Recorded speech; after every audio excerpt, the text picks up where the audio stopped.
Alors, un petit point sur cette année, en fait, 2022, avec ce début de structuration donc, de l'axe Silver-Eco.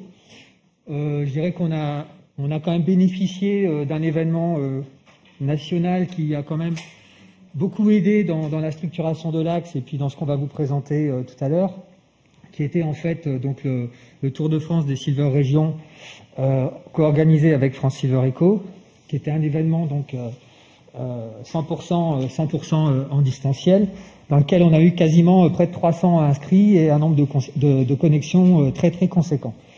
Évidemment un échange assez riche, notamment par des tables rondes qui ont permis en fait, enfin qui ont essayé en tout cas de dresser une espèce de, alors cartographie, c'est peut-être un bien grand mot, mais en tout cas essayer de poser les bases de ce que devront être en fait les actions de l'axe Silver-Eco demain, notamment en essayant de comprendre les seniors.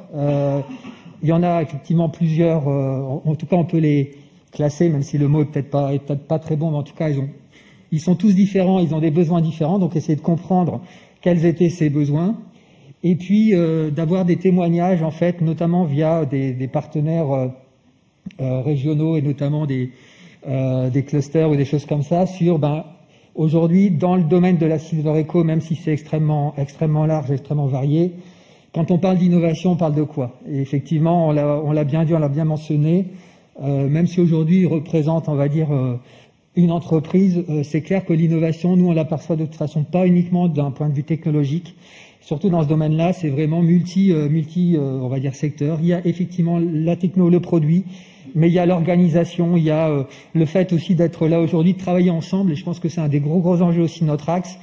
Il y a énormément d'acteurs, la plupart finalement se connaissent pas, ou en tout cas c'est très cloisonné. Et donc un des enjeux, ça sera aussi par avoir une innovation dans cet axe pour que les gens arrivent à se connaître, parlent ensemble, et puis arrivent bien à identifier finalement les apports respectifs de chacun. Et puis évidemment, on en a aussi parlé, ça fait partie des feuilles de route qui nous sont communiquées, c'est tous les enjeux liés au financement, puisqu'évidemment dans la Silver-Eco, on va parler aussi d'entreprises, et donc forcément qui ont besoin et qui n'ont pas toutes, on va dire, des fonds propres suffisants pour mener des projets d'innovation ambitieux, notamment si on parle des startups. Donc il y a forcément des besoins de se faire accompagner et de connaître en fait les leviers de financement qui vont pouvoir être à leur disposition. Donc tous ces on va dire, il y a eu ce temps d'échange là qui a permis de définir, on va dire, de façon un peu plus précise l'ambition de l'axe Silver-Eco pour 2022. Donc je vais vous présenter de façon, on peut sur les 2 slides s'il vous plaît.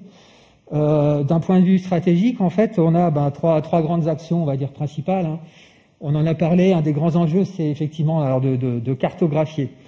On a eu beaucoup de discussions autour de ça. On a convenu le fait que, on disait tout à l'heure, en Occitanie, il y a plus de 2000 entreprises, en tout cas, qui travaillent ou qui sont dans le domaine de la Silver-Eco, parfois sans même le savoir. Donc en fait, on a assez vite compris que cartographier, c'était quand même extrêmement compliqué, en tout cas on ne pouvait pas faire nous-mêmes. Donc l'idée, l'enjeu, c'est plutôt de travailler sur des têtes de réseau et d'animer en fait, de travailler par écosystème, et notamment d'identifier des têtes de réseau qui, eux, localement, vont pouvoir bien maîtriser et bien connaître leur écosystème et pouvoir nourrir en fait cet axe Silver-Eco du Gérontopôle.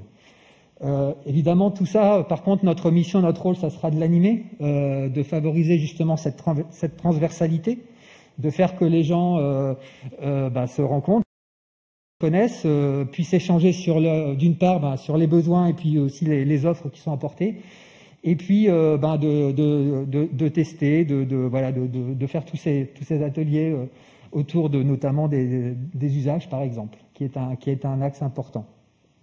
On a mis ici une petite cartographie de l'écosystème. Vous voyez qu'il est extrêmement multiple. Voilà, on parle du domaine du service, évidemment des entreprises. Il y a les financeurs, il y a l'éducation et la recherche. Donc tout ça à différents niveaux de travail, enfin en tout cas où sont actifs dans le domaine de la silver economy. Et donc un des gros enjeux, ça sera vraiment de faire se rencontrer tout le monde et qu'on arrive à identifier, à faire, on va dire à impulser en tout cas des projets ou des initiatives transversales et communes. Voilà, donc ça c'est pour on va dire la stratégie un peu globale. Et puis donc on va revenir un peu plus dans les slides suivants sur quelques grands exemples. Donc je vais laisser Franck pour vous présenter le slide suivant, et puis Lauriane prendra le relais après sur les deux autres axes.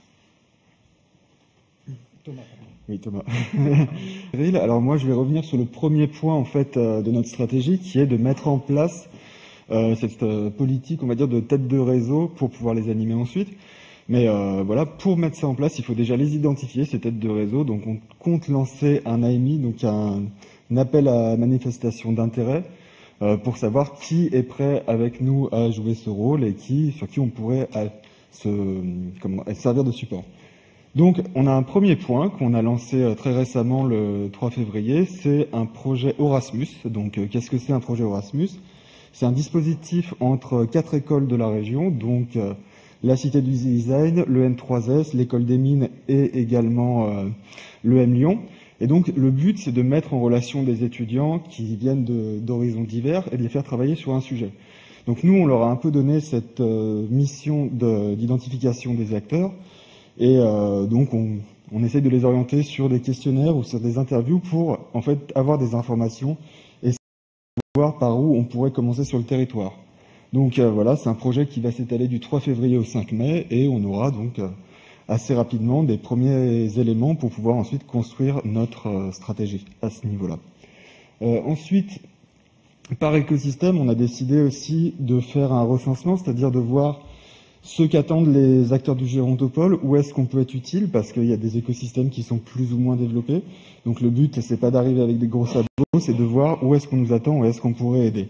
Et enfin, dans cette étape de cartographie, il va falloir lister certaines ressources support. Donc là, on a mis quelques exemples, notamment les universités. Donc on parlait dans les axes précédents d'études médico-éco. Ben voilà, il faut qu'on sache sur le territoire qui est capable de faire des études médico-éco et pouvoir ensuite rediriger les acteurs vers eux. Ensuite, on a tout le développement par les usages, donc avec notamment les Living Labs, qui sont des sortes de laboratoires en fait dans le réel, voilà, et qui permettent vraiment de tester les solutions au plus proche des besoins et pas sortir avec des solutions hors sol qui sont théoriquement bien, mais finalement, une fois qu'on va essayer de les utiliser, ça va être un peu contre-productif. Et enfin, on va devoir aussi lister sur qui on peut s'appuyer, sur les métropoles, les départements, enfin toutes ces instances-là, et aussi les clusters, les pôles d'expertise, voilà. Donc ça sera un peu le premier point, et maintenant je vais laisser la parole à Lauriane Ranchon pour vous expliquer la suite. Tous.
En fonction de leur maturité et puis d'orienter les porteurs de projets vers les acteurs locaux les plus pertinents. Ce qui sera vraiment intéressant dans cette démarche, c'est de pouvoir orienter vers des écosystèmes de proximité, des acteurs de proximité en fonction des territoires. Et puis, si la compétence n'existe pas, de pouvoir orienter vers d'autres acteurs. Voilà. encore une fois, l'idée c'est vraiment d'être agile, donc il y aurait ces commissions feraient l'objet de réunions assez courtes, assez efficaces, tous les 15 jours par exemple. Il ne s'agit pas de faire voilà, une commission qui alourdisse le processus, hein, vraiment pas. Donc voilà, sur la slide, vous voyez un petit peu le processus qu'on propose, voilà, qui partirait donc de la réception de cette demande jusqu'à l'orientation vers un acteur local. Tout à l'heure, vous évoquiez dans les autres axes, et puis c'est revenu assez souvent, le besoin de se connaître mutuellement les uns les autres pour aussi faire valoir l'existence de la Silver Eco et puis participer aussi à une meilleure connaissance de ce que concerne la Silver Eco, qui est vraiment un terme très très large. Et pour ça, donc la troisième action stratégique de notre axe, ça serait de proposer des webinaires thématiques sur la Silver Eco pour justement favoriser cette connaissance mutuelle entre les acteurs, pour aussi approfondir un sujet qui peut être sur le financement, sur la communication, sur les living labs qui existent. Comment on fait tester, par exemple, une solution auprès d'usagers à domicile en établissement, quels centres existent sur la région. Voilà, ça peut être aussi pour partager des résultats. En tout cas, vraiment cette idée d'améliorer, de favoriser cette connaissance de la Silver Eco et des acteurs qui l'animent. Pour 2022, on est parti on a 3 propositions à faire qui sont, on va dire, déjà en cours d'organisation, mais on reste ouvert à toute proposition. Donc, on partirait sur un webinaire sur le financement. Quelles sont les sources de financement possibles dans la Silver Economy à l'échelle de la région? Un webinaire aussi plus ciblé marketing. Comment on touche notre cible finalement? Tout à l'heure, Cyril parlait de segmentation. C'est un vaste sujet. Quand on dit senior, effectivement, on dit tout et rien à la fois. Donc, voilà, on a identifié Frédéric Serrière qui est consultant et qui pourrait animer ce webinaire. Et puis un webinaire aussi sur l'habitat. Voilà, donc ce qui permettrait aussi de faire un lien avec l'axe 4. Donc vous voyez déjà des thématiques qui sont diverses et variées et qui sont vraiment à l'image aussi de la Silver Eco. Voilà, donc en résumé, voilà, ce tableau vraiment image notre axe et les actions qu'on propose pour 2022. Et c'est aussi une mise en perspective pour les années à venir. Merci à tous. Merci Lauriane. Merci beaucoup. On passera à cet axe un petit peu plus tard. Est-ce qu'il y a des questions? Oui, il y a une question visio là-bas. Alors juste qu'on ait le temps d'avoir le micro, le perchman, pour que ceux qui sont également en visio aient les différentes réponses.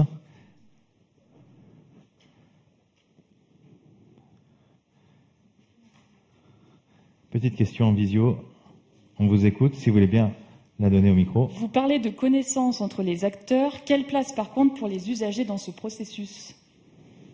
Ce sont des acteurs à part entière. Donc, je ne sais pas si vous m'entendez. Ouais, je ne suis pas sûr. Oui, c'est bon. Effectivement, les usagers font tout à fait partie des acteurs en fait qui ont toute leur place dans cet axe Silver Eco. Donc on parlait de proposition d'organiser un comité, notamment d'évaluation par exemple pour les projets ou les demandes qui arriveraient dans la boîte aux lettres du Girontopole. Probablement, très certainement, il y aura des usagers ou je sais pas comment, en tout cas des citoyens âgés qui participeront à l'évaluation par exemple, mais ils sont clairement ils font partie de l'écosystème dont on parle. Ça, c'est une évidence. Merci beaucoup. Est-ce qu'il y a d'autres questions? Juste une réflexion. Je voudrais remercier tous les gens qui ont participé à l'élaboration de cet axe-là, et particulièrement Cyril, bien sûr. On voit bien là que dans les 15 jours qui vont venir, on va pouvoir faire notre fameuse réunion avec le groupe Silver Eco et mettre en relation de façon tout à fait transversale, pour donner l'exemple du rôle du bureau du cause, c'est-à-dire, voilà, en fait, nous, on a des acteurs de terrain et des usagers qui vont être très intéressés par le fait de participer à ce genre de webinaire et éventuellement même l'irriguer et le fabriquer avec vous. Donc on voit bien là. Après, je vous remercie vraiment de ça. Après, moi j'ai une question, je dirais plus je dirais presque plus spirituel sur la largeur de la Silver Echo. Et en effet, cette cartographie, et donc comment vous imaginez à un moment donné, je dirais régulièrement, irriguer, et nous, par notre intermédiaire, l'ensemble des autres axes autour des acteurs spécifiques d'une innovation, que ce soit une innovation techno ou pas techno. Je ne sais pas si Lauriane, tu veux répondre, tu prends la parole, mais pour moi, je pense qu'en fonction des thématiques qui vont arriver, ça sera relativement. Je pense qu'on aura de toute façon une transversalité en fonction des thématiques qui vont arriver, que ce soit pour une innovation, c'est forcément, si on prend une innovation technologique, c'est censé répondre à un besoin particulier. Est-ce que c'est une innovation dans l'habitat? Est-ce que c'est une amélioration dans la favorisation? On parlait de télésuivi, par exemple, de capteurs, des choses comme ça. Donc forcément, rien que par la thématique qui va nous arriver, ça viendra, on va dire, infuser dans un axe transversal. Et donc, probablement qu'il faudra aussi gérer tout ça et comment dire, évaluer tout ça de façon également transversale. Est-ce qu'on a répondu à la question? C'est tout bon? Très bien. On a passé 3 axes, 3 autres à venir tout à l'heure après une petite pause. Ah, il y avait une question ici, autant pour moi. S'il y a une petite question au niveau de la perche et qu'on ait bien tout le monde. Vous évoquez un webinaire sur... Il n'y a pas besoin de ça? Il n'y a pas besoin de son ici. Vous évoquez un webinaire sur l'habitat. La question était qu'est-ce qui vous a amené à faire ce choix-là? Est-ce que vous avez déjà des pistes en tête? Et bienvenue pour travailler ensemble. Je suis content d'être venu. Merci. Alors, à date, en fait, on n'a pas commencé à travailler sur l'organisation. On est plutôt aujourd'hui concentré sur les 2 premiers. C'est une thématique en fait qui est remontée relativement naturellement finalement dans toutes les phases préparatoires et qui nous a semblé importante en fait de mettre en avant de par justement les premières remontées qu'on a eues dans toute la préparation, quoi. Mais effectivement aujourd'hui, l'idée c'est de le co-construire ensemble et toutes les bonnes volontés sont les bienvenues.